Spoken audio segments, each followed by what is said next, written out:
આણંદ જિલ્લાના આંકલાવના ward number 6ના મેઢરિયા વિસ્તારમાં બિસ્માર રસ્તા અને કાદવ કીચડ વચ્ચે એક અંતિમ યાત્રા નીકળી, જે શોક યાત્રા કરતાં વધુ લોકોના આક્રોશની યાત્રા બની ગઈ હતી।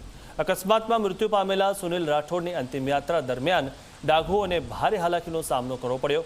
વર્ષોથી રસ્તાની સમસ્યા યથાવત હોવાનો આરોપ લગાવી સ્થાનિકોએ નગરપાલિકાના સભ્યો વિરુદ્ધ હાય હાયના નારા લગાવ્યા અને તંત્ર તાત્કાલિક રસ્તાનું સમારકામ કરે તેવી માંગ પણ ઉઠાવી હતી।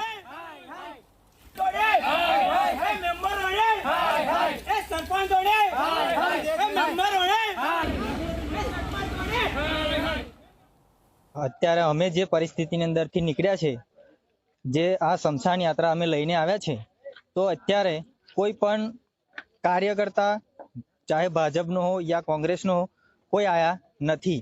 પણ જ્યારે અત્યારે અમે જે પરિસ્થિતિમાં લઈને નીકળ્યા છે એ પરિસ્થિતિ અમે જ જાણીએ છીએ।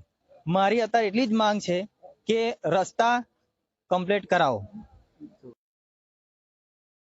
મારું નામ રાઠોડ રંગીતભાઈ ભૈલાલભાઈ, ગામ આકલાવ કબીરનગર અંદર અને વોર્ડ નંબર 6 ની અંદર અમે અત્યારે અમારી રસ્તાની અંદર એટલો બધો પ્રોબ્લેમ છે, મુશ્કેલી કે આજે અમારે એક મરણ થયું છે। મરણની અંદર અમારે જેમ સ્મશાન યાત્રાની અંદર નીકળવું હતું, પણ ચાલતા ચાલતા અમારે પગની અંદર કાદવની અંદર અમે ચાલીને આવ્યા છે। બહુ મુશ્કેલી પડી છે અમારે।